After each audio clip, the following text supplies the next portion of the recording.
यांनी जी भूमिका घेतली काँग्रेससोबत जाण्याची, अख्ख्या हिंदुत्वाचं 35 वर्षाचं जे हिंदुत्ववादी म्हणून ते जगले आणि त्यांना जो बाळासाहेब ठाकरे हिंदू सम्राट यांनी जो शिकवण दिली होती, ती शिकवण धुळीस चारण्याचं काम माननीय उद्धव ठाकरे यांनी काँग्रेससोबत जाऊन केलेलं आहे.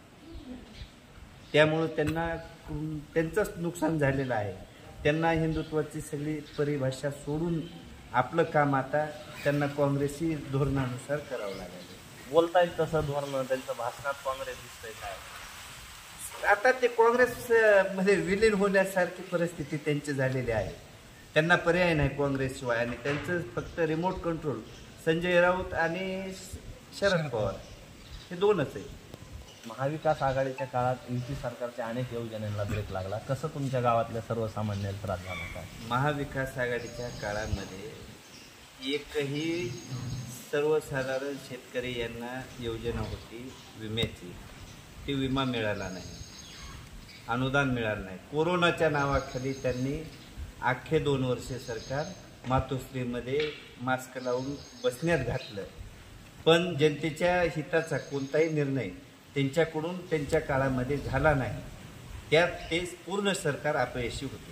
आता युती सरकारचं कसं काम आहे सध्या राज्यात काय? युती सरकारचं हे पहा, आताच लागली 4 दिवसातला एक निर्णय झाला आहे लाडकी बहीण, मुख्यमंत्री माझी लाडकी बहीण योजना. ही योजना महाराष्ट्रामध्ये सगळ्यात चांगल्या प्रकारची आणि वय वर्ष 18 ते 65 वर्ष म्हणजे 5 वर्षाची मुदत सुद्धा वयामध्ये वाढवून दिलेली आहे. म्हणजे चांगली आणि विनाअट योजना आहे ना. अशी योजना महाविकास आघाडीच्या काळात का सुरू झाली नाही? महिलांचा सन्मान काय? त्यांचं वेगळे प्रेम आहे महिलाविषयी.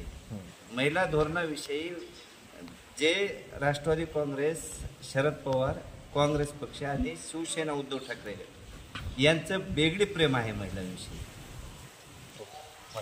झाली.